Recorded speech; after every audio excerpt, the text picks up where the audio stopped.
धारिणीं जाड्यन्धकारापहाम् हस्ते स्फाटिकमालिकां विदधतीं पद्मासने संस्थितां वन्दे तां परमेश्वरीं भगवतीं बुद्धिप्रदां शारदां येनाक्षरसमाम्नाय मधिगम्यो महेश्वरात् कृत्स्नं व्याकरणं प्रोक्तं तस्मै पाणिनये नमः। वाक्यकारं वररुचिं भाष्यकारं पतञ्जलिं पाणिनिं सूत्रकारं च प्रणतोऽस्मि मुनित्रयम्। नत्वा सरस्वतीं देवीं शुद्ध्यां गुण्यां करोम्यहं पाणिनीय प्रवेशाय लघुसिद्धान्तकौमुदीम्। आयिउं रील ऋक् ए ओं ऐ औ हयवरट् लण् यमगणनं झबय घड़दश जबगड़दश खफ चट चट तौ कपय शससर हल इति माहेश्वराणि सूत्राणि।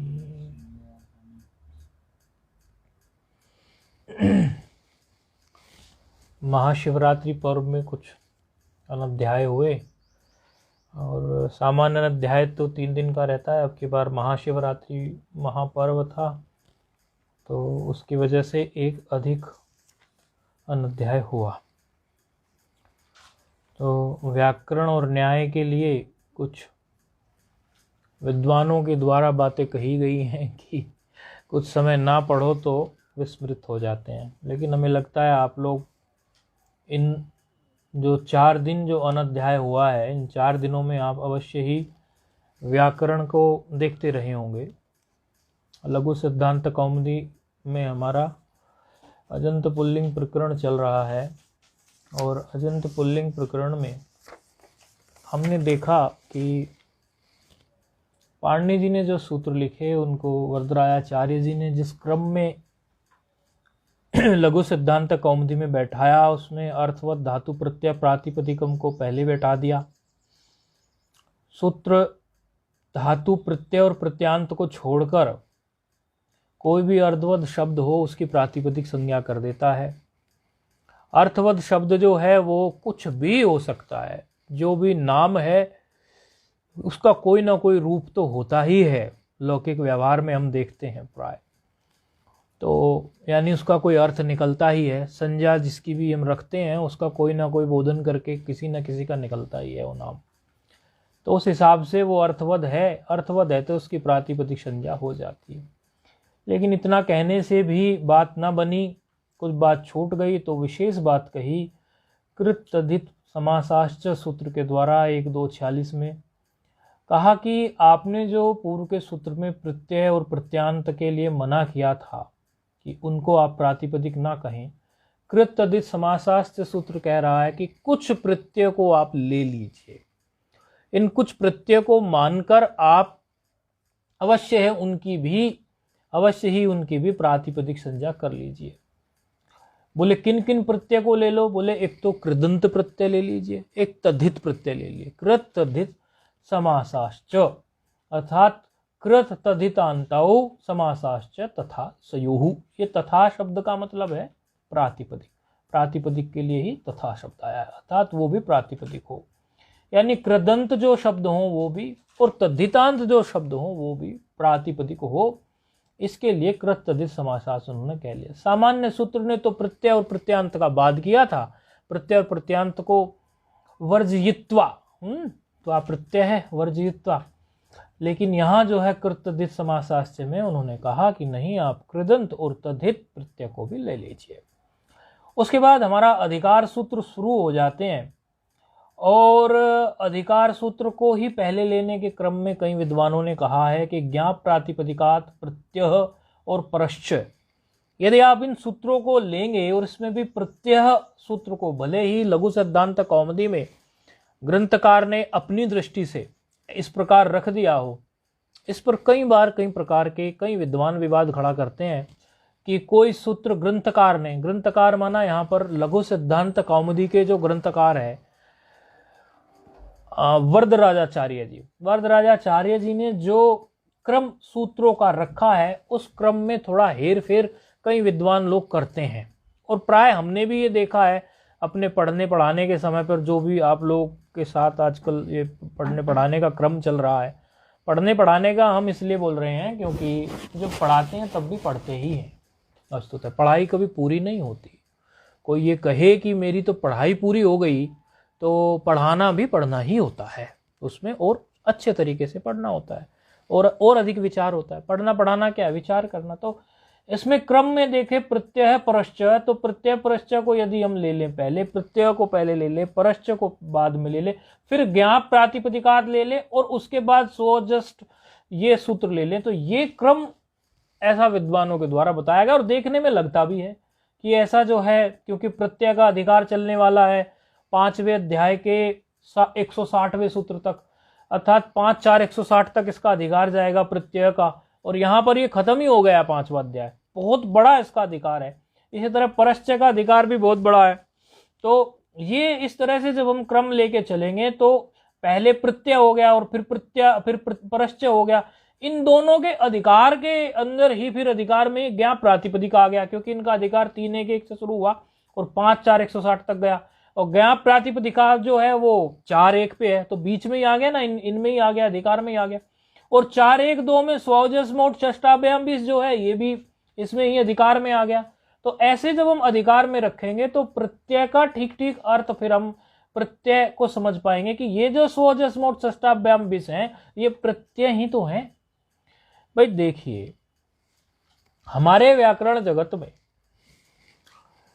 आप लोग जो प्रत्यय प्रयोग में करते हैं, मुख्य रूप से जिनकी चर्चा चलती है, एक होते हैं सुप्रत्यय, सुबंत के लिए आप सुप्रत्यय देखेंगे, और होते हैं तिंग प्रत्यय, जो तिंगंत में अर्थात क्रियापद बनाने के लिए आप देखेंगे वो प्रत्यय होते हैं सुबंत प्रत्यय, तिंगंत प्रत्यय। और होते हैं तद्धित प्रत्यय, जो आप तद्धित प्रकरण में पढ़ेंगे वो भी प्रत्यय होते हैं। उनका सामान्य परिचय आप लोगों को दे दिया था।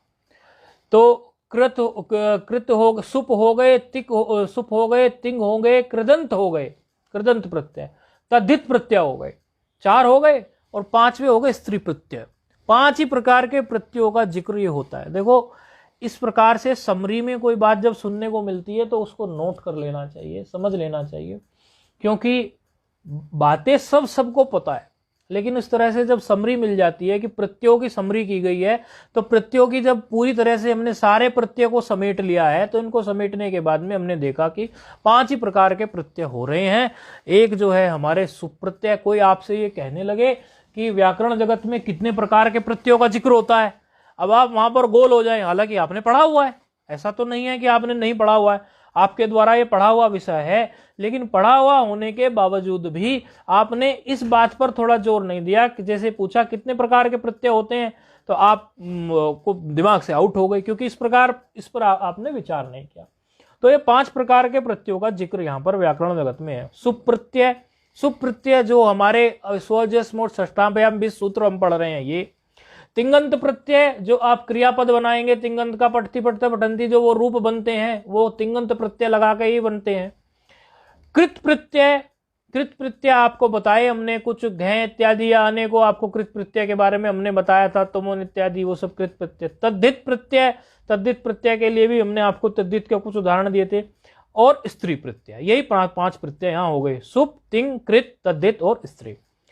अब यहाँ पर जो हम सूत्र लेके चल रहे थे परश्च, तो परश्च में कहा था इत्यधिकृत्य गयंतात आवंतात प्रातिपदिकात परे स्वादय प्रत्यय स्वयो। यहाँ अच्छा ये बताइए, पूर्व का पाठ हमने कहाँ रोका था?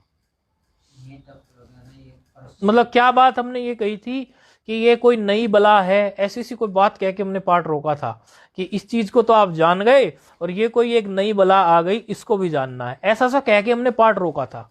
हमें कुछ अभी देख के याद आ गया। तो क्या नई बला थी जो समझने के लिए हमें अगले पाठ के लिए उत्सुक रहना था कि ये नई चीज, क्योंकि जो पहली बार पढ़ रहे हैं या दूसरी बार भी पढ़ रहे हों, लेकिन अगर ध्यान नहीं रहेगा तो फिर गड़बड़ होगी। बताओ। मतलब ये अधिकार गणना है 3 सूत्र है। हाँ, और यो ज्ञाप प्रातिपदिकार ये मतलब ये प्रत्यय है, प्रत्यय को लेने वाला है, प्रत्यय के लिए। अच्छा, प्रत्यय सूत्र लेना है, 3 सूत्र स्पष्ट नहीं कर पा रहे हो आप, कुछ बता सकते हैं कि किस बात पे हमने पाठ रोका था अंतिम? यदि वीडियो देखा होगा तो बता देंगे यदि देखने का नहीं अवसर प्राप्त हुआ तो नहीं बता पाएंगे। आप बताएंगे फोन पर पाठ हमने कहाँ रोका था पूर्व का? परस्पर तक चला था। हाँ, मतलब क्या बात सी कह के रोका था कि अब हम ये देखेंगे, ऐसा क्या था परश्चन? ये याद नहीं था मुझे। अच्छा ठीक है, वो एक बार हल्का सा चलते फिरते, वैसे तो पाठ आप लोग करते हैं, लेकिन यदि आप वो वीडियो का लाभ ले लिया करें, एक बार वीडियो को देख लिया करें। आप लोग आपके आश्रम निवास पर रहते हैं तो भोजन बनाते हुए आपका काम यदि आपको सब समझ में भी आ गया, देखो आप सोचोगे ऐसा क्यों बोल रहे हैं, बहुत दूर तक सोच के बोल रहे हैं।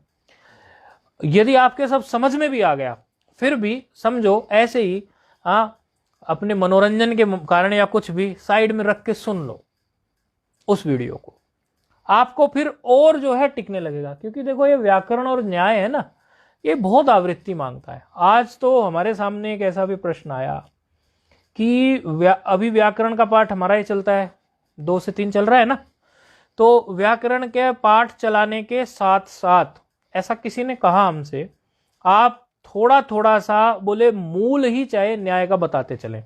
अर्थात ऐसा कुछ पहले तो हमारे पास ऐसा इसके लिए आया था, वो तो हमने फिर अलग कर दिया उसको शुरू से पढ़ाने का लेकिन ये बात हमें जिसने कही इसमें थोड़ा वजन ज्यादा लगा, इसलिए आप लोगों के सामने रख रहे हैं। मुझे अच्छी तरह पता है आप में से कई लोग ऐसा भी नहीं सोचते होंगे कि हम भविष्य में कभी न्याय पढ़ने के मूड में भी हैं, मैं बात को भली भांति जानता हूं। लेकिन किसी ने कुछ निमित्त बना के ये बात कह दी और हमें भी वो बात जच गई, और हमें वो पहले भी जची हुई थी। हमारा ये था कि जब हम सब लोग आपस में जुड़े हुए हैं, विद्या अध्ययन अध्यापन का ये हम कर रहे हैं, स्वाध्याय का 1 घंटा निकाल रहे हैं और जुड़े हुए हैं, तभी तो पढ़ रहे हैं, नहीं तो पढ़ते ही नहीं।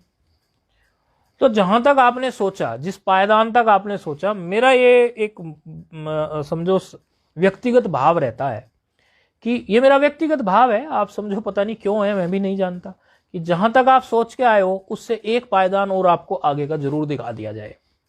जहां तक आपने सोचा है, यदि आपने व्याकरण तक सोचा है तो, और आप व्याकरण से आगे टस से मस हिलने के मूड में ही नहीं है, तो भी आपको तर्क संग्रह का मूल तो पढ़ा ही दिया जाए, मूल, और ऐसे सरल पढ़ा दिया जाए कि हाँ, जब आपके सामने अनेकों पाठों में एक बात आती है कि न्याय में इतने गुण होते हैं, इतने पदार्थ होते हैं, ये सब बातें आपके सिर पे से बाउंसर ना जाए, उड़े नहीं, एकदम आपको विचार आ जाए।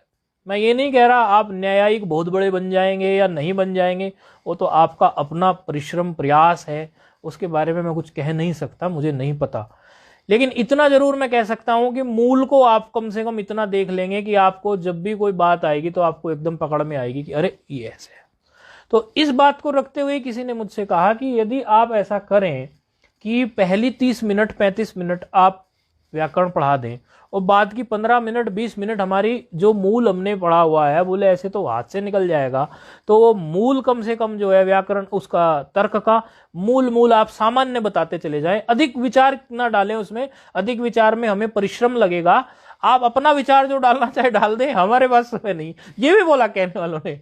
आप विद्यार्थियों को देखते हुए अधिक विचार उसमें ना डालें। या ठीक है, देखते हैं। तो यदि आप लोग भी, आप फिलहाल जो भी लोग बैठे हैं सामने, जो फोन पे हैं, यदि आप लोग सब भी कहेंगे तो 15 बाद के 20 मिनट, माना 40 मिनट पाठ चल गया हमारा, 2:40 तक पाठ चल गया हमारा इसका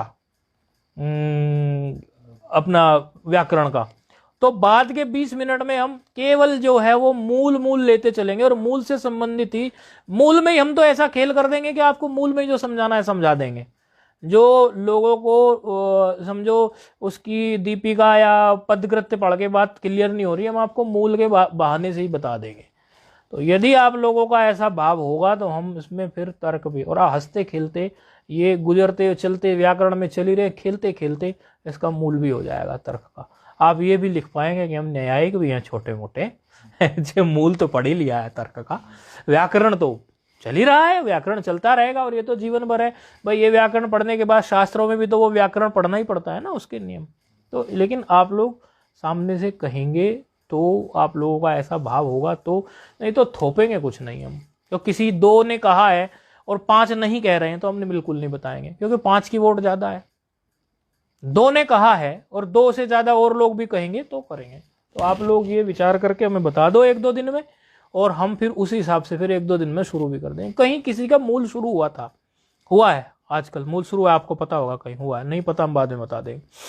तो फिर वो भी बात हमारे दिमाग में आई कि अच्छा चलो ठीक है, वो हुआ है, वहाँ भी हो रहा है, यहाँ भी हो जाएगा, और जो ऐसे कुछ करना चाहेगा कर लेगा। और जो पुराने लोग भी हैं और जो अभी हैं सब लोग जो हैं वो सब भी ऐसा कह रहे थे। तो आप लोग उसमें विचार करके देख लेना, आप मुझे बता जरूर देना, क्योंकि उसी हिसाब से फिर मैं वो 20 मिनट बाद की जो है जो मूल है ना तर्क संग्रह का, उसको बताते हुए सरल भाषा में समझाते हुए निकालते ले जाऊंगा, आप लोगों को न्याय भी हो जाएगा। हाँ, आपको न्याय भी पकड़ में आने लगेगा, क्योंकि आपके दिमाग में एक लेयर जम जाएगी ना। अब ये बात मुझे क्यों बतानी पड़ी, ये बात वीडियो से ही जन्मी अभी की अभी। इससे क्या जन्मी कि हमने कहा कि ये व्याकरण और न्याय जो है ये आवृत्ति मांगता है, तो इसकी आवृत्ति किया करो। अरे ब्रह्म सूत्र में तो खुद व्यास जी को भी लिखना ही पड़ा, आवृत्ति असकृता। वो कहते हैं कि आवृत्ति करो, ब्रह्म सूत्र में खुद व्यास जी को लिखना पड़ा। खाली इनकी बात नहीं है कि आप व्याकरण उनकी, ये तो पूरा मार्ग जो हमने चुन लिया है, अब तो चुन लिया ना ये मार्ग, भाई हमने ये मार्ग चुन लिया है साधना का, तो ये तो आवृत्ति मांगता है हर चीज की। तो वो आवृत्ति के लिए माध्यम आपको वीडियो मिलता है, आप खड़े चलते बैठे उसको देख लेंगे तो आपको ही रहेगा। हमने ये कहा था पूर्व के पाठ में, वहीं आ रहे हैं हम, विषयांतर नहीं कर रहे हैं। हमने ये कहा था कि भाई ये जो सूत्र आप पढ़ रहे हो ज्ञा प्रातिपदिकात, इसकी जो वृत्ति है आप ये समझे, प्रत्यय प्रश्चय में तो कोई वृत्ति दी हुई नहीं है वैसे, लेकिन पुस्तक के हिसाब से आप देखो तो परश्चय के नीचे लिखी हुई है वृत्ति, लेकिन ये सही मायनों में परश्चय की कोई वृत्ति नहीं है, ये सही मायनों में ये मिलीजुली वृत्ति है, ये मिलीजुली वृत्ति है, ये खाली प्रश्चय की वृत्ति नहीं है, ये मिलीजुली वृत्ति है। ये जो आप पढ़ रहे हैं ज्ञा प्रातिपदिकात, ये सूत्र क्या कह रहा है, इसका अर्थ कोई बता सकता है सामान्य, हमने कहा था, फिर आगे हम लेके चल रहे, आप बता सकते हैं फोन पे इसका अर्थ क्या कहा था, ये वृत्ति जो लिखी हुई है। याद नहीं आ रहा था। अच्छा, इसमें इन्होंने क्या कहा था कि जो गियंत शब्द हो, आबंत शब्द हो, ठीक है, गियंत शब्द हो या आबंत शब्द हो और प्रातिपदिक हो, उनसे परे ये सुआदि 21 प्रत्यय हों। ये सुआदि प्रत्यय हमारे आए थे, और सुआदि जो प्रत्यय हमारे आए स्व जस मोट षष्ठाभ्याम बेस, ये तो याद हो गया होगा आपको, हो गया ये याद, सुना दोगे आंख बंद करके बिना देखे? ऊपर सूत्र याद था नहीं, नीचे का याद है, नीचे का याद है, अच्छा सुना दो तो फटाफट, जहां गलती करे पकड़ना।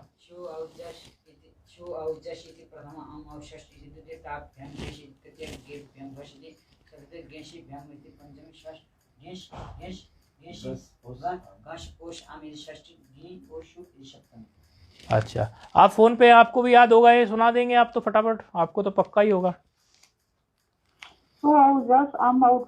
नहीं, इति प्रथमा जोड़ के जब बोलोगे तभी तो थोड़े कंफ्यूज होगे, और जब तक आप कंफ्यूज ना हो मैं मजा थोड़ी आएगा।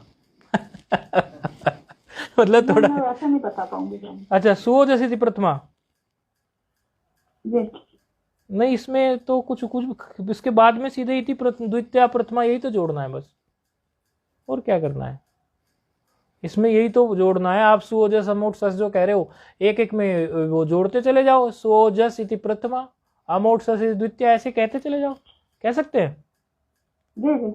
हाँ बस इतना ही तो कहना है, कहो जी, इतना ही तो कहना है बस, बाद में उनके इति प्रथमा इति द्वितीय जोड़ते हुए कह दो। हाँ जी, हाँ जी, बोलो। हाँ वही तो इंतजार कर रहे हैं।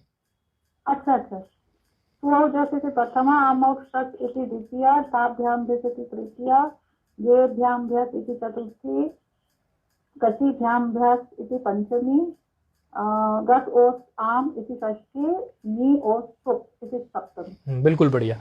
और ये जो सूत्र है इसको भी सुना सकते हैं? थोड़ा सोचना पड़ेगा स्वामी जी। स्वौज समौ षष्ठाभ्याम भेष गस येभ्याम भेष गसेभ्याम भ्यासोप, इस तरह से है। हाँ नहीं ठीक है कोई दिक्कत नहीं, आप तो सुनाई देंगे झट से बिना देखे आंख बंद करके। स्वजस प्रथमा। ना ऐसे नहीं, ये तो आपको बहुत पक्का है मुझे पता है। वैसे सुनाओ, सूत्र सुना दो। पहले से ये सूत्र, केवल सूत्र सुना दो। स्वजस मोट षष्ठाभ्याम भेष येभ्याम भेष गसेभ्याम भेष गसो सम ग्यो सुप। बढ़िया। ऐसा है ना, अभ्यास थोड़ा करते रहना चाहिए। तो हमने ये बताया था कि ये जो 7 विभक्ति पूरी आई है सप्तमी तक, ये त्रिक है। सुओजस का एक त्रिक है, अमोक्षस का एक त्रिक है। ये 3 है कि नहीं है? ऐसे वृत्ति में स्पष्ट है बात, है कि नहीं है? ये त्रिक हमें प्राप्त हो गए। तो ये जो त्रिक प्राप्त हुए 7 विभक्ति में है, तो 21 है, 21 प्रत्यय है। ये 21 प्रत्यय जो हैं वो प्रातिपदिक से, चूंकि ये प्रत्यय है और प्रत्यय के अधिकार में ये सूत्र है और परश्च के अधिकार में ये सूत्र है, तो अधिकार में होने से और गया प्रातिपदिकात, ये भी प्रत्यय परश्च के अधिकार में, तो इसका जब मिला जुला हम अर्थ करेंगे ठीक से समझने के लिए, तो वो होगा कि ये जो 21 प्रत्यय हैं ये हमारे एक तो गियंत, एक आबंत, यहां गाड़ी रोकी थी हमने, हम बता रहे हैं, हमने कहा था कि गियंत और आबंत क्या बला है ये आपको नहीं पता, यहां पे गाड़ी रोकी थी ना। आ रही है बात की, यही सेंटेंस पे रोकी थी आपको, आ रही है फोन पे याद, यहीं पे रोकी थी गाड़ी, गियंत और आबंत पे। हाँ, तो ये गियंत, आबंत और प्रातिपदिक, तो इनसे परे ये 21 प्रत्यय हो, तो प्रातिपदिक तो आप देख के आगे पीछे के सूत्र हैं वो प्रातिपदिक। ये गियंत और आबंत क्या होते हैं?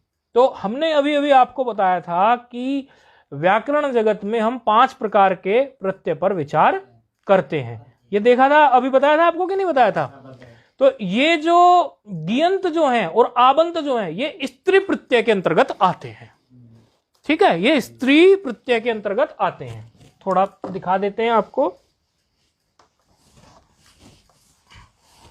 कृत प्रत्यय आपने देख लिए थे, तिंग देख लिए थे, सुप ये है ही सुओजस, तद्धित का उदाहरण पूर्व के पाठ में आ ही गया था। स्त्री प्रत्यय के ये होते हैं, ये होते हैं स्त्री प्रत्यय।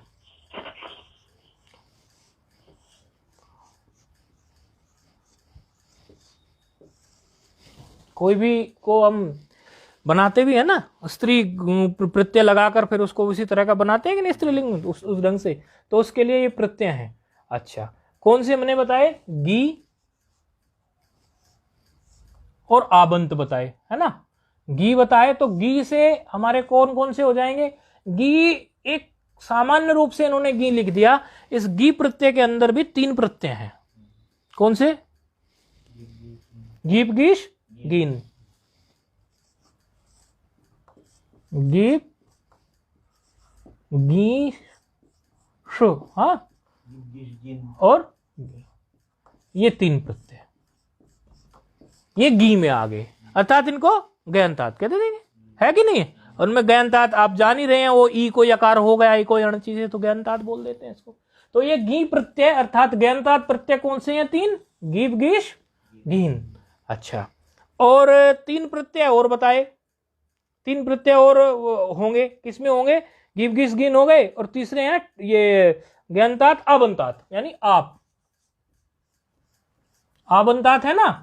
तो आप आबंतात जो हुआ है वो आप से हुआ है ना, आप प्रत्यय है वो, आप प्रत्यय। आपके भी 3 विभाग हैं, वो आप से आप हुआ है ना, जैसे शुभ से शुभ हुआ था, आप जानते होंगे इस बात। तो आप जो है वो आप प्रत्यय भी 3 है। कौन से हैं? टाप, ये भी स्त्री प्रत्यय ही है, ये भी स्त्री के हैं। टाप, चाप और डाप, टाप, चाप और डाप।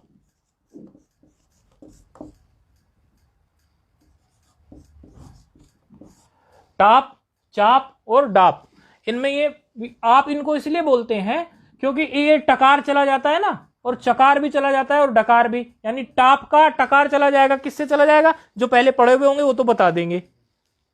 कोई सूत्र है ऐसा? चाप का टकार, ऐसा ये टाप का टकार चला जाता है तभी तो आप बचेगा ना, और चाप के में भी जब चकार चला जाएगा तभी तो आप बचेगा ना, और डाप का भी डकार चला जाएगा तभी तो आप बचेगा ना। तो ऐसे कोई सूत्र आपने देखे हैं कभी पहले? मतलब जो पढ़े हुए होंगे तो बता सकते हैं। नहीं आ रहा कोई दिमाग में? नहीं, लसकवत तदिते क्या करता है? वो तो आगे आएगा। चूटू नहीं है, चूटू क्या करता है? वो चवर्ग का और टवर्ग का। अभी किसी ने कुछ कहा था हमसे, कोई वीडियो भी बनाया अभी चूटू सूत्र का, ये इत प्रकरण का ना, किसी ने वीडियो बनाया अभी, वो भी डाला है उस पर, इत प्रकरण के लिए ही डाल दिया होगा या डाल रहा होगा, हमारी तरफ से तो चला गया हो। उन्होंने कहा इत प्रकरण को एक बार थोड़ा बताइए। तो इत प्रकरण के जितने भी सूत्र हैं वो इत प्रकरण के 5-6 सूत्र हैं सारे, लसकवत तदिते भी है उसमें, सारे हैं, उनको हमने ले लिया है। यानी इत प्रकरण को अगर देखोगे 3-4 वीडियो झट एक सूत्र का अलग है। तो टाप में टकार किससे चला गया? चूटू से। और ये चाप में ये भी जा सकता है ना उसी से, चवर्ग भी तो लिया है ना उसने, तो घबराने की क्या बात है। और डाप का डकार जो है किससे? ये भी जा सकता है ना, नहीं जा सकता? अच्छा, तभी ये आप बचता है। तो ये स्त्री प्रत्यय है, ठीक है। यानी इन स्त्री प्रत्ययों के बाद भी गीयंत जब हम कहने लगे तो इन 3 प्रत्यय गीप, गीश और गीन, और जब आबंत हम कहने लगे यानी गयंताद कहें, आबंताद कहें, यही तो 2 बात कही है, गयंताद आबंताद। जब गयंताद कहें तो मतलब गीप, गीश, गीन प्रत्यांत कोई शब्द है, और जब आबंताद कहें तो समझो वो टाप, चाप, डाप अंत वाला कोई शब्द है, इन प्रत्यांत का कोई शब्द है। उससे परे भी, और प्रातिपदिक से परे जब हम पहले पढ़ के आएंगे, ये 21 प्रत्यय हो। तो आपको समझ में आ गया ना गयंताद और आबंताद, है कि नहीं आया? आपको समझ में आ गया फोन पे गयंताद आबंताद? जी स्वामी जी। हाँ, तो ये प्रत्यय इनसे परे भी क्या हो, और विशेष द्योतन किया है विशेष। अच्छा, ये यदि आपको ऐसा मन में होता हो कि ये टाप जैसे क्या है, जैसे अज एक शब्द होता है ना, अज को स्त्रीत्व की विवक्षा हो तो टाप प्रत्यय कर दो, पकार को उड़ा दो, टकार को उड़ा दो, भाई इत कर दो, और फिर उनको तस्य लोप से लोप कर दो, तो आप मात्र रह गया। जैसे ऐसे है ना, ये अज एक शब्द है, ऐसे ही थोड़ा आपको मन में ये ना रहे कि ये टाप का कोई प्रयोग तो पता नहीं, ये टाप क्या करता है। जैसे आज एक है धन टाप, तो पकार चला जाएगा हलंत्यम से, टकार चला जाएगा किससे? अभी बताया था, ठीक है। आप मात्र शेष रह गया, अज नहीं, आ मात्र शेष रह गया, पकार तो चला गया, बस सीधे लग गया, अजा बन गया कि नहीं बन गया? तो स्त्रीलिंग हो गया कि नहीं? अजा किसके लिए होता है? हाँ, ये तो जानते हैं आप। ऐसे कोकिला बनता है ना, कोकिल में कर दो टाप प्रत्यय, कोकिल शब्द में टाप प्रत्यय कर दो, कोकिला बन जाएगा। याचक शब्द में टाप प्रत्यय कर दो तो याचिका बन जाएगी। बालक शब्द में टाप प्रत्यय कर दो तो बालिका बन जाएगा। इस तरह से हो गया ना टाप प्रत्यय का। इसी तरह डाप का भी हो जाएगा, डाप प्रत्यय में भी ऐसे ही आप बना सकते हो। जैसे सीमन धन में आप डाप प्रत्यय लगा दोगे, नकारांत में लगता है डाप प्रत्यय, सीमन शब्द में डाप लगा दोगे तो सीमा बन जाएगा। चाप प्रत्यय का टाप का देख लिया, डाप का देख लिया, चाप का उदाहरण देखोगे तो सूर्य धन चाप कर दोगे तो सूर्या बन जाएगा। गीप प्रत्यय में आप जैसे कोई आपको शब्द बनाना हो धनीनी, धनी शब्द में गीप कर दीजिए। राज्य शब्द बनाना हो राजन में गीप कर दीजिए। दात्री शब्द बनाना हो दात्री में बना दीजिए। धनी शब्द में धनीनी बनाना हो तो गीप प्रत्यय कर दीजिए। गीश प्रत्यय देखना हो आपको, ये सब स्त्री के हैं। नर्तक में गीश प्रत्यय कर दीजिए, नर्तकी बन जाएगा। गौर धन गीश गौरी बन जाएगा। गौरी शब्द जब आपको बनाना हो गौर धन गीश प्रत्यय कर दीजिए, गौरी बन जाएगा। मंगली बनाना हो मंगल धन गीश प्रत्यय कर दीजिए, मंगली बन जाएगा। गीन प्रत्यय में यदि नारी शब्द आपको बनाना हो तो नृ धन गीन कर दीजिए आप, या नर धन गीन कर दीजिए, नारी बन जाएगा। इस तरह से ये जो शब्द हैं आप लोग समझ गए होंगे। अब टाप कौन से हैं? हाँ बोलो बोलो, कोई बात नहीं। आप तो है वो सारा, टाप चाप डाप, और वो गीप गीश गीन, ये स्त्री प्रत्यय है। ठीक है, स्त्री प्रत्यय है। इन्हीं की बात उन्होंने कही है कि कह रहे हैं गयंताद आवंताद प्रातिपदिका च परे स्वादयः प्रत्यास्यो। अब ये सूत्र आपको बिल्कुल खुल चुका है, इस सूत्र में कुछ नहीं बचा है आपके लिए। और यदि आपको पूछना होगा फिर से तो फिर आप पूछ सकते हैं। मुझे तो लगता है कि ये सूत्र खुल चुका है। इन्होंने कहा ये जो 21 प्रत्यय हैं, ये 21 प्रत्यय गयंत से, आबंत से और प्रातिपदिक से परे, क्योंकि प्रत्यय और प्रश्चय के अधिकार में चल रहा है सूत्र, तो इससे परे हो, ये त्रिक जो है। अब आगे का सूत्र यहां पर प्रस्तुत हो रहा है। ये सूत्र समझ में आ गया ना आपको? फोन पे कुछ बचा नहीं सूत्र में वैसे? जी आ गया हाँ स्वामी। हाँ, आगे सूत्र लेके चलते हैं। सुपह, ये भी संज्ञा सूत्र है। अच्छा, कई बार क्या होता है, मुझे किसी ने ये बात बोली, इसलिए ये बात बोलनी पड़ रही है कि गुरुजी सारे सूत्र एक जैसे से लगते हैं, तो 4-5 विभक्ति की ही बात कर रहे हैं, उसी की बात कर रहे हैं, तो इनको यदि अलग अलग हम ये समझने की कोशिश करेंगे कौन सा सूत्र क्या है, तो अलग अलग इसका देख सकते हैं, इसमें कोई ऐसी बात नहीं है। भाई हमने देखा प्रथम सूत्र जो था, किसी ने कहा उसकी वजह से बोलना पड़ रहा है, हमने कहा चलो पाठ में ही बोल देंगे सबके सामने, किसी और को कंफ्यूजन ना हो। तो आपने अभी तक जो सूत्र पढ़े हैं सुपह से पहले, देखो सबका अलग अलग कार्य है। अर्थवत धातु प्रत्यय का कार्य जो है वो प्रातिपदिक संज्ञा करना है, वो प्रातिपदिक संज्ञा कर रहा है। कृत तद्धित समास का कार्य ये है कि कृदंत तद्धित की और समास की भी प्रातिपदिक संज्ञा कर रहा है। आगे स्वजस मोच षष्ठाभ्याम भी, ये इस सूत्र का कार्य ये है कि ये 21 प्रत्यय लेके आए और उन 21 प्रत्ययों का त्रिक बनाए, उनके त्रिक की बात करे ये। हाँ, सुओजस इति प्रथमा, ऐसे त्रिक ले, ये इसका कार्य है। और ये सूत्र जो है ज्ञान प्रातिपदिका के अधिकार में चल रहा है, वो तो आपने अभी समझ लिया। और प्रत्यय सूत्र का कार्य ये है कि ये प्रत्यय हूं, ऐसे ये जो है सुओजस ये प्रत्यय हूं। अच्छा, ये प्रत्यय ज्यादातर क्या आपको ये प्रथमांत मिलेंगे, प्रत्यय की पहचान कर लेना, प्रथमांत मिलते हैं ये। अच्छा, परश्च का कार्य ये है कि भाई ये पर में हूं प्रत्यय, तो ये अलग अलग इनका द्योतन सूत्रों का ये है। अब हम ये सुपह सूत्र देखते हैं। किसी को लगता हो कुछ आइडियाज की विभक्ति का तो बता दे।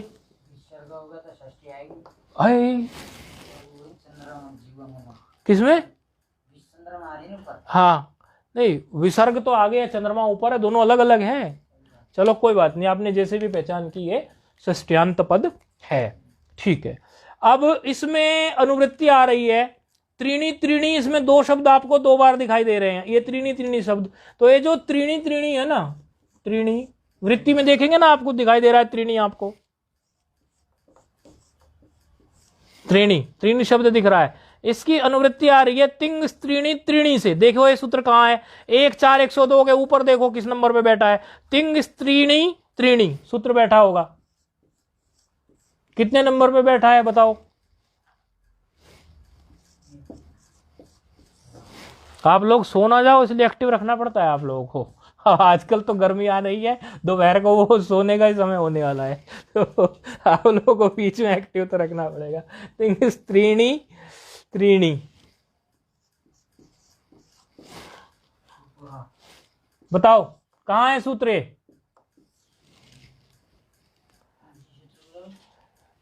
1-4-102 के आसपास देखिए, तिंग त्रीणी कोई सूत्र है क्या इस प्रकार का? हाँ हाँ, कितने नंबर पे है? 101 पे, ठीक है। 1-4-101 पे। एक तो यहां से जो है त्रीणी त्रीणी की अनुवृत्ति आ रही है सूत्र में। एक इसी सूत्र में आप देख रहे होंगे वृत्ति में एक वचन, द्विवचन, बहुवचन, इनका कोई जिक्र नहीं है सूत्र में, लेकिन वृत्ति में है। तो सूत्र में तो अदृष्ट है, लेकिन वृत्ति में तो है, तो उनकी अनुवृत्ति आ रही है कहीं ना कहीं से। तो इनकी आ रही है तान्य एक वचन, द्विवचन, बहुवचनान्य एक शब्द। देखो ये कहाँ है सूत्र? ये 102 पे है। अच्छा, तो फिर ये कितना नंबर था? ये फिर 103 होगा। हाँ 103 है। तो 101 पे तो बैठा है तिंग स्त्रीणी त्रीणी, हाँ, और 102 पे बैठा है तान्य एक वचन। आप चेक करो ये सही कह रहे हैं कि नहीं, गलती तो नहीं बता रहे, भूल नहीं करना। तो एक वचन, द्विवचन, बहुवचनानी की भी अनुवृत्ति आ रही है। एक वचन, द्विवचन, एक वचन, द्विवचन, बहुवचनानी।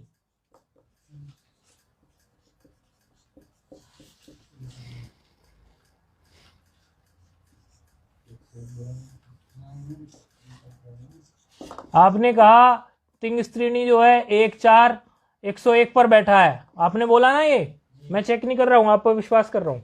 एक वचन, द्विवचन, बहुवचनानी बैठा है 1-4-102 पर। हाँ,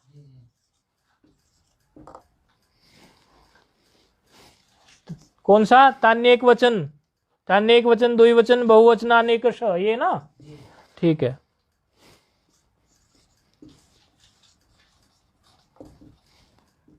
ये 1 4 102 पे बैठा है। ठीक है, अब वृत्ति की तरफ चलते हैं, अर्थ कर लेते हैं इसका। वृत्ति कह रही है सुपस्त्रीणि त्रीणि वचनानेकश एक वचन द्विवचन बहुवचन संज्ञानी स्युः। 5 नंबर टिप्पणी भी दे दी इन्होंने इस पर। कह रही हैं 5 नंबर में यथा सु इत्येक वचनम औ इति द्विवचनम जस इति बहुवचनम। अच्छा, उसका खुलासा कर दिया उन्होंने, एक वचन द्विवचन और बहुवचन का। ठीक है, कह रहे हैं सुपस्त्रीणि त्रीणि, सुपस्त्रीणि त्रीणि अर्थात सुप का, सुप है कि नहीं, सुप तो पूरे का नाम हो गया ना, किसका, सुप प्रत्याहार तो पूरे का हो गया ना, किसके किसका, सुप का। सुपस, क्योंकि इसमें क्या है, षष्ठी है ना, तो सुप का क्या, सुप का जो त्रीणि त्रीणि मतलब 3 3, सुप का जो 3 3 है, त्रीणि त्रीणि मतलब 3 3 जो है, 3 3 है जो, वो प्रत्येक, एकशा मतलब प्रत्येक, वह प्रत्येक एक वचन द्विवचन बहुवचनानि अर्थात एक वचन द्विवचन बहुवचन संज्ञक हो। अर्थात सुप का प्रत्येक त्रिक, सुप का प्रत्येक त्रिक एक वचन बहुवचन और हाँ, सुप का प्रत्येक त्रिक है कि नहीं। प्रत्येक त्रिक का मतलब प्रथमा में एक त्रिक है, द्वितीय में एक त्रिक है, तृतीय में एक त्रिक है, तो ये प्रत्येक त्रिक, इस प्रकार इसको समझना चाहिए। कई लोग इसमें कंफ्यूज कर देते हैं ठीक से, इसलिए विचार कर लेना चाहिए कि सूत्रार्थ क्या कह रहा है। सुप का प्रत्येक त्रिक, प्रत्येक त्रिक हो गया ना, त्रीणि त्रीणि, उसके 3 3 है कि नहीं है, वो एक वचन द्विवचन बहुवचन बहुवचन संज्ञा को, संज्ञा सूत्र है, एक वचन द्विवचन बहुवचन संज्ञा करने आया। कोई बाद में पूछने लगे कि एक वचन द्विवचन बहुवचन संज्ञा करने वाला अष्टाध्यायी में सूत्र क्या है, बोले सुपहा, सुपहा सूत्र है जो एक वचन द्विवचन बहुवचन संज्ञा सुप्रत्ययों की करता है, ये सूत्र है। तो इसमें अब ये जो सारे के सारे प्रत्यय हैं अब कैसे हो जाएंगे, एक वचन द्विवचन बहुवचन। अब आप मुझे लिखवाते चले जाओगे इन प्रत्यय को, फटाफट फटाफट मैं लिखूंगा और आप लिखवाओगे। आप हाँ, प्रत्यय लिखाओ, वैसे ही लिखाओ जैसे एक वचन द्विवचन और बहुवचन में लिखने चाहिए। कैसे लिखें, सु औ जस, नहीं, इनको कैसे सजाएं, सु औ सु औ जस, ये एक वचन, तो इसके यहां पर एक वचन लिख दें, ये द्विवचन, और अगला 3 वचन तो नहीं है। अच्छा, यहां क्या लिखें, प्रथमा लिखें, ठीक है। और ये क्या है, पहला त्रिक है, प्रथम त्रिक है, प्रथम त्रिक है इसलिए ये प्रथमा है। अगला लिखवाओ फटाफट, हम देख के लिखवा रहे हो क्या, नहीं देखना नहीं है हम आउट,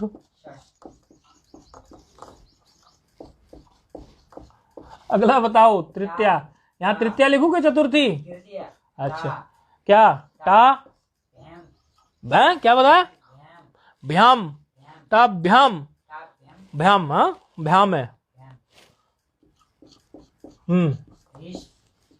20।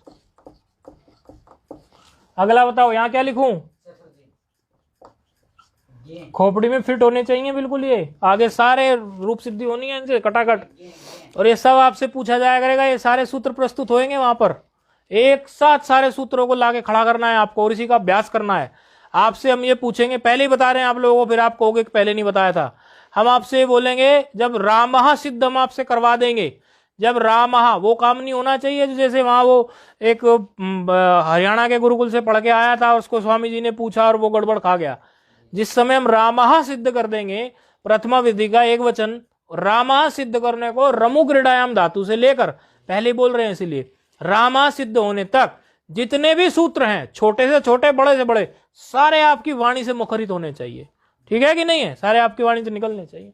अच्छा, चतुर्थी गे, अच्छा व्याम, ने व्याम भ्यस, आगे पंचमी, नेशी, ऐसे नाक में बोला जाता है, जैसे किसी की मजाक उड़ा रहे होंगे है।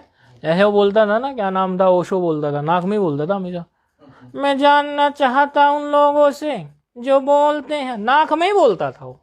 तो कई वक्ता उसकी मजाक उड़ाते थे। गसी, हाँ गसी भ्याम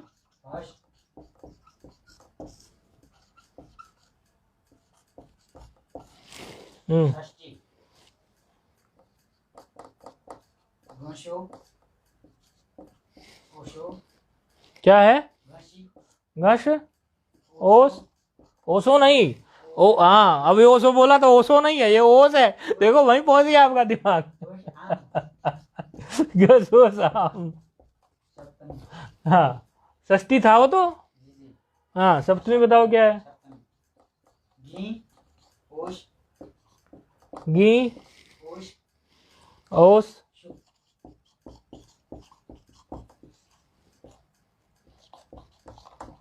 ठीक है। अब आप मुझे ये बता दो, इसमें इसी सूत्र से हम आगे की तैयारी करवा देते हैं।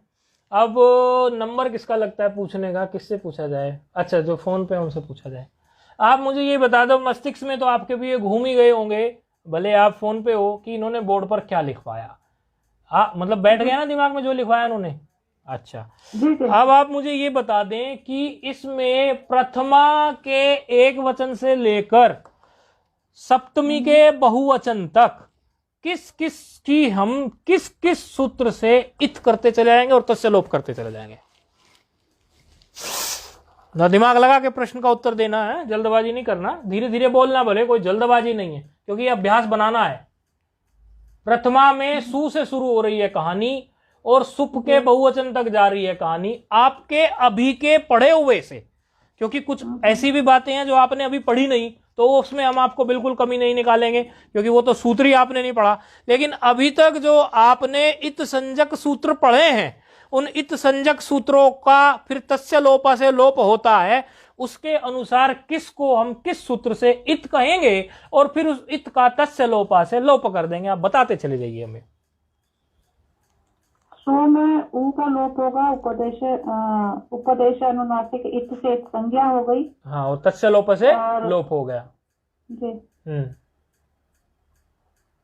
फिर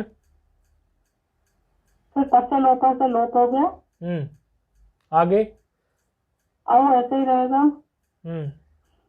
जस में जकार का लोप होगा। किससे? छुटू से। ये तो हमने पढ़ा ही नहीं था, खैर आपने बता दिया, बहुत अच्छी बात है। चलो और बताओ। ऐसे ही रहेगा। और जस में सकार का लोप नहीं होगा, जस में सकार का लोप नहीं होगा जी। जस में सकार का लोप करें कि ना करें हलंत्यम से? जस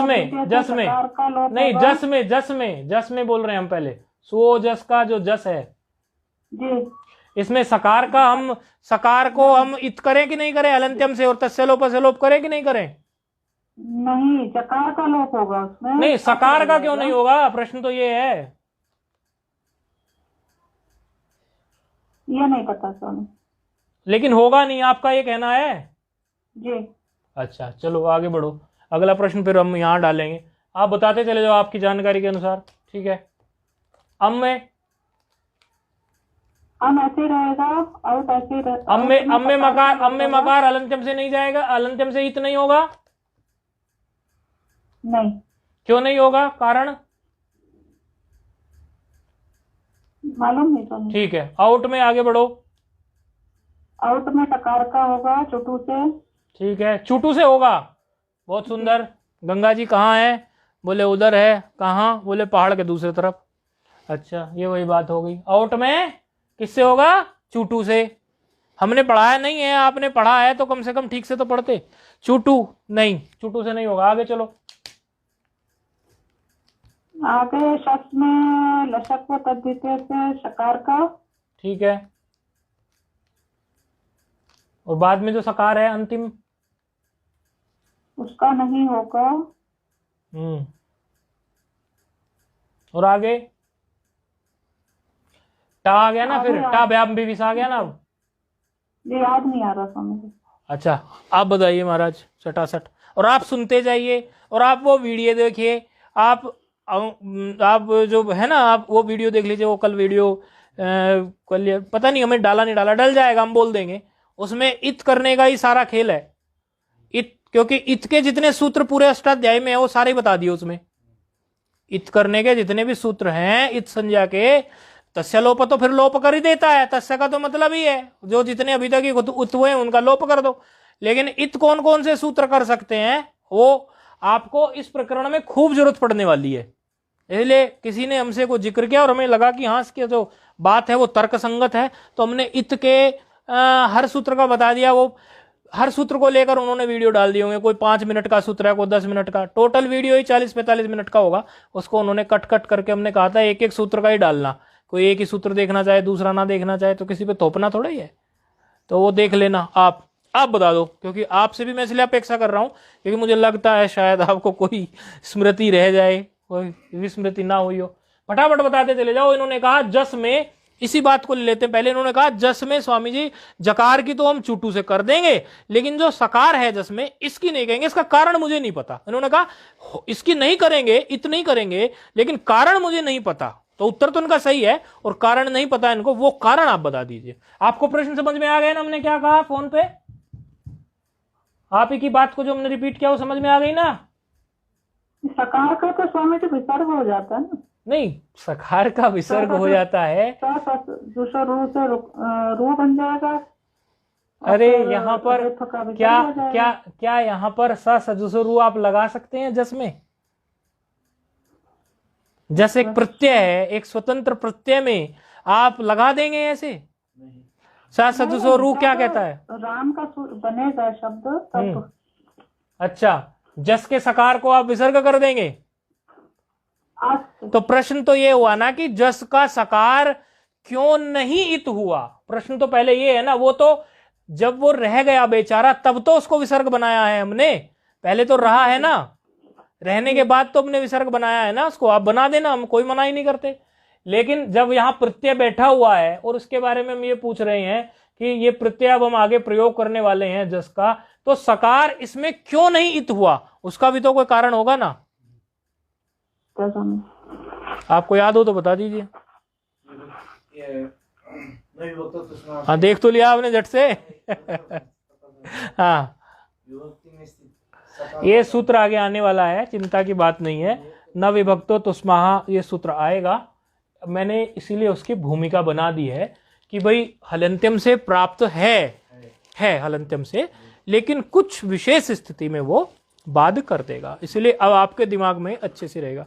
घिसाई का सिर्फ इतना सा तात्पर्य है, आप लोग इस 1 घंटे में हम जो आपकी घिसाई करें, यदि आपको किसी को बुरा लगता हो तो भाई 1 घंटा झेल लिया करो। देखो हमारा आप सब महात्मा जन है, घिसाई का ये तात्पर्य है ताकि जैसे अब हमने इसकी घिसाई कर दी, क्यों नहीं हुआ जब हलंत्यम से प्राप्त था, अब आपको सूत्र और पक्का होने वाला है, ये हम जानते हैं। प्रश्न खड़ा करो पहले, उत्तर फिर दो, जिज्ञासा पैदा करो। अभी वो सिस्टम तो है नहीं कि पर्चे चिपका को पहले उनको कहो। हमारे गुरुजी में एक बात कहते, बहुत सुंदर बात, वो कहते वेदांत का अधिकारी कौन। एक दिन ये प्रश्न कर दिया, वेदांत का अधिकारी कौन। बहुत बढ़िया बात है, इसमें बहुत अच्छी समझ खुल जाएगी। बोले वेदांत का अधिकारी वो है जिसको लगता हो कि संसार में दुख मुझे प्राप्त हो रहा है या मैं जीव हूं, मैं बंधा हुआ हूं, और उसके बाद फिर वो उसकी अधिकारिता ग्रहण करेगा, वो जो है शमदम इत्यादि साधन करके फिर वो वेदांत के लिए चलेगा। मैंने कहा गुरुजी आजकल तो स्टेज पर से वेदांत सब लोग सुन रहे हैं और सुनाया जा रहा है। बोले भाई वो कुएं में भांग डालने का सिस्टम हम करते नहीं। तो बहुत बड़ी बात बोल दी गुरुजी ने, कहते कुएं में भांग डालने का सिस्टम हम करते नहीं। कुएं में भांग डालने का सिस्टम क्या है, पहले कुएं में भांग डाल दो और जो पानी पिएगा वो समझो भांग पी के नशीला पदार्थ खा के वो बेहोश होगा या लोटपोट करेगा कि नहीं करेगा, और फिर आप डॉक्टर बन जाओ, फिर दवाइयां बांट दो, भांग का नशा उतारने की धंधा चल पड़ा कि नहीं चल पड़ा। पहले खुद कुएं में भांग डालो और फिर दवाई बांटो। ये बोले ये सिद्धांत नहीं है, बोले ये शुद्ध वेदांत का सिद्धांत नहीं है। पहले जबरदस्ती उसको कहो तू दुखी है, तू दुखी है, वो स्वीकारने को तैयार नहीं है मैं दुखी हूं। को जबरदस्ती कहो उसको तू दुखी है, दुखी है, वो तो स्वीकार ही नहीं रहा है। बोले यदि आप वेदांत के शुद्ध परिपाठी देखो तो जब तक जिज्ञासु ये कह के ना आए कि मैं दुखी हूं, मुझमें जीवत्व का भान हो रहा है, मुझे दुख और सुख होता है, तब तो उसको वेदांत बताओगे कि इसकी औषधि है, रोग भी आप फैलाओ, औषधि भी आप दो। बोले ये कौन सी रीति है, तो ये बात हमने व्याकरण के लिहाज से पकड़ी कि प्रश्न खड़ा कर दिया और अब उत्तर दे देंगे, उसका हमने दूसरा पक्ष पकड़ लिया। ठीक है, अब प्रश्न खड़ा है, अब उत्तर दे देंगे। तो कहने का तात्पर्य ये है कि इससे अब आपको वो अच्छे से याद रह जाएगा। तो ये आपका सुपह सूत्र जो है, इसमें कुछ बचा नहीं, इसने सिर्फ इतना किया कि जो ये त्रिक आपको स्वजस मोट षष्ठाभ्याम विस से प्राप्त थे, उन त्रिक की इसने एक वचन, द्विवचन और बहुवचन संज्ञा की। ये एक संज्ञा सूत्र है, एक वचन, द्विवचन और बहुवचन की संज्ञा करने के लिए। ठीक है, चलो आगे बढ़ते हैं।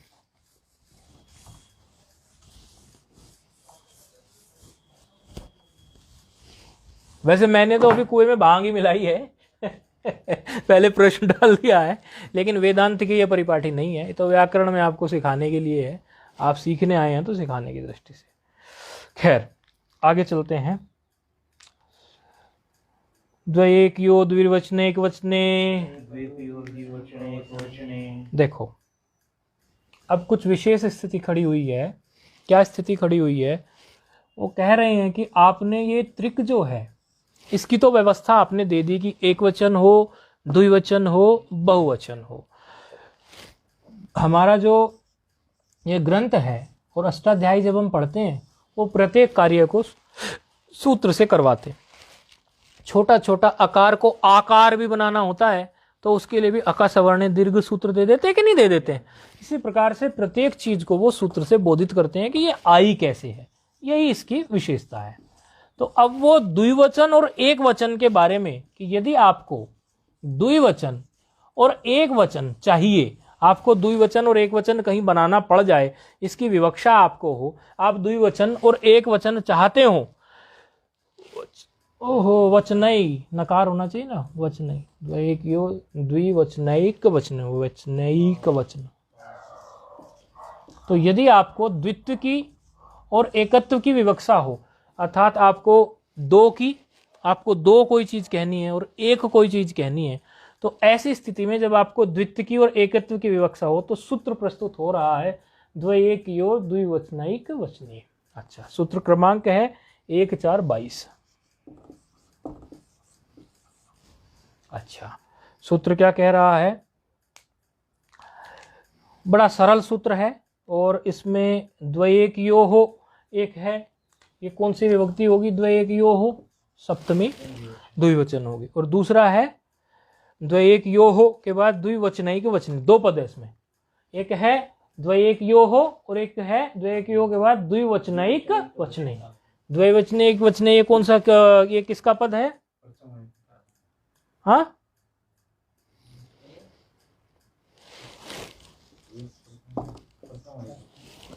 दो वचन, प्रथमा द्विवचन। अच्छा, अब सूत्र क्या कह रहा है देखिए, द्वित्वेकत्वोरेतेस्तः। देखो इस पद को तोड़ लो, इसमें कौन सी संधि लगी है? वृत्ति में। वृत्ति में कौन सी संधि लगी है? पद तोड़ेंगे तो वृद्धि रेचि लगी है कि नहीं लगी है? आपको समझ में आई? दो मात्रा आई ना, द्वित्व है और उसके बाद एकत्व है, ऐसे है कि नहीं? द्वित्व और एकत्व ऐसे टूटेगा कि नहीं? तो वो कह रहे हैं वृत्ति कि द्वित्व और एकत्व की यदि आपको विवक्षा हो, यदि आप द्वित्व कहना चाहते हैं, दो कहना चाहते हैं, यदि या एक कहना चाहते हैं, या द्वित्व कहना चाहते हैं, या एक कहना चाहते हैं, तो आपको द्विवचन प्रत्यय और एक वचन प्रत्यय लगेगा। यानी कि द्विवचन प्रत्यय होगा या एक वचन प्रत्यय होगा। प्रत्यय तो हमने देख लिया ना, द्विवचन है, एक वचन है, बहुवचन है, ऐसे तीन है ना, वो त्रिक को तीन में बना दिया ना। तो जब आपको एक वचन और द्विवचन कहना हो, ऐसी स्थिति में आपको क्या कहना है कि ये एक वचन और द्विवचन की विवक्षा में, ये बोलने की शैली बता रहे हैं। जब आप रूप सिद्ध करेंगे तो हम पूछेंगे कि द्विवचन और एक वचन की विवक्षा में कौन सा सूत्र आता है? वो कौन सा सूत्र लाता है द्विवचन और एक वचन? कहते हैं कि द्वयेकी और द्विवचनैक वचने सूत्र से द्विवचन और एक वचन की विवक्षा में ये आ जाते हैं। तो बस इतना सही इस सूत्र का अर्थ है। हाँ, इसमें एक चीज है, इसमें एक विशेष बात ये है कि कई बार हम द्वि से समझते हैं कि भाई ये द्वयेकयो, ये जो पद है इसमें क्या है? दो है और एक है। द्वयेकयो हो द्वयकियों में 2 भी है और 1 भी है, तो 2 और 1 मिला के तो 3 हो गए, 2 हो गया और 1 हो गया, 3 हो गए। तो 2 से ऊपर जब बात होती तो उसको तो हम बहुवचन में लेते हैं। तो ये आपने जो लिया है ये लिया है सप्तमी द्विवचन में। ये जो पद है द्वयकियो, ये आपने कहा है कि ये सप्तमी द्विवचन है, लेकिन यदि हम इस पद के अर्थ की तरफ ध्यान दें तो इसमें 2 है, एक तो भाई द्वय के लिए 2 है और 1 के लिए 1 है, तो इस तरह से 3 हो गए, ये तो 3 की बात हो रही है। तो ये तो फिर सप्तमी द्विवचन नहीं होना चाहिए, द्विवचन नहीं होना चाहिए, ये तो बहुवचन का पद बन जाना चाहिए, या इसको बहुवचन में ही लिखना चाहिए हमें। आपने इसको द्विवचन में क्यों लिखा? अर्थात द्वि का और 1 का अर्थ आप ठीक से नहीं जानते क्या? तो उसका उत्तर कोई हो तो हमें दे।